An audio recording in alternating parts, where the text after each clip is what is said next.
I don't think I'm saying anything new when I say this. There continues to be a problem with how the public views salespeople.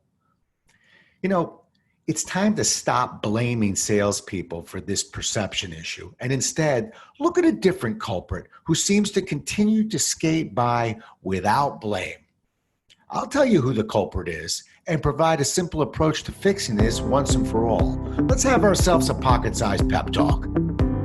A pocket-sized pep talk, the podcast that can help energize your business and your life with a quick, inspiring message.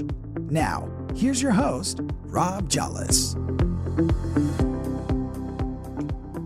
Full disclosure, I have a rather biased view of salespeople, but hear me out. Yes, there are problems within the selling profession, and I fully realize there are some bad salespeople in this world. Of course, there are also some bad doctors, bad engineers, bad accountants, bad architects, and the list goes on and on. Of course, all these professions also have gifted people who are necessary and appreciated. We all probably know of an exceptional doctor who took the extra time to get to know us and reassure us and went above and beyond in the care they provided. They may have even saved our life. Now, this type of example could be used for just about any profession. Any profession, that is, except sales. I just don't understand why. How can we be so nearsighted? When will we wake up and realize that most people need a push once in a while to help make difficult decisions? Left on our own to discover what we really need and the urgency with which we need it can have devastating consequences, even life-altering consequences. Even those who preach sales every day forget this lesson from time to time. It's time to assign some fault to one individual who seems to escape past all the blame that is heaped upon those in the world of sales. It's time to put a fair amount of blame on the customer. That's right, the customer is not without fault in this selling dilemma that confronts us all. I've spent 35 years training and teaching salespeople how to approach selling in a consultative manner. I attempt to inspire those around me to believe that if they learn their craft and do the things necessary to earn the customer's business, they will have to be competitive with price, but not have to be burdened with an unnecessary price obsession. I tell participants over and over again that price is certainly a factor, but it's rarely the most important factor in earning a customer's business. It's all about value. Isn't that right, Mr. or Mrs. Customer? So let's talk about value. How much is it worth to you to get an actual education from a well-trained salesperson? Well, training costs money.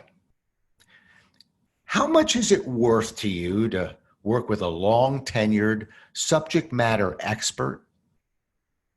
Holding on to key skilled personnel costs money. How much is it worth for you to work with a company that preaches the quality of a transaction over the quantity of a transaction? Well, these types of transactions cost money. Now, assuming you don't sell cars, think about the last time you went to purchase a car. For many, value gets thrown out the window and it becomes sort of a perverse price game. How much can I get this car down to? If they don't meet the price of the other dealership, I'm history. Are we not guilty of forcing the salesperson to participate in the exact game we vehemently oppose? Oh, and by the way, this is a game many of us are only fooled into believing we actually win. Do you really need to be reminded of this simple mantra, you get what you pay for? When working with a salesperson, we need to add more to our buying criteria, which ultimately heavily affects price. Which one would you like me to drop from the list? Customer service? Integrity? How about dependability? Ethics? See, we need to remind our customers, and we need to remind ourselves when we are customers, this important message. We are purchasing a partner, not a price. Finally, as customers, we need to resist the unethical temptations we put on salespeople. We loathe salespeople who are dishonest. We don't like dishonesty, unless, of course, it might benefit us in some way when we're the customer.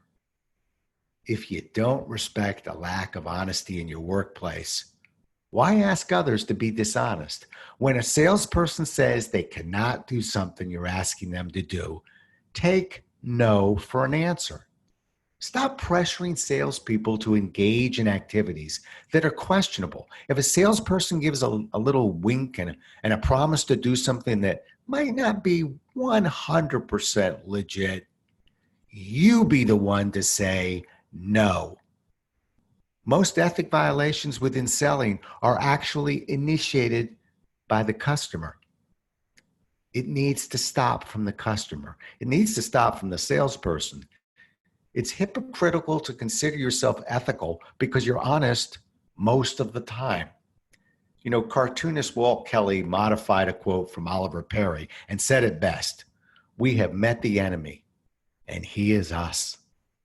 If we really want to help the sales industry to be the shining beacon so many of us demand of it, well, it starts with us, the customers. Thanks so much for listening. If you enjoyed today's show, please rate and recommend it on iTunes, Outcast, or wherever you get your podcasts. You can also get more information on this show and Rob at jollis.com.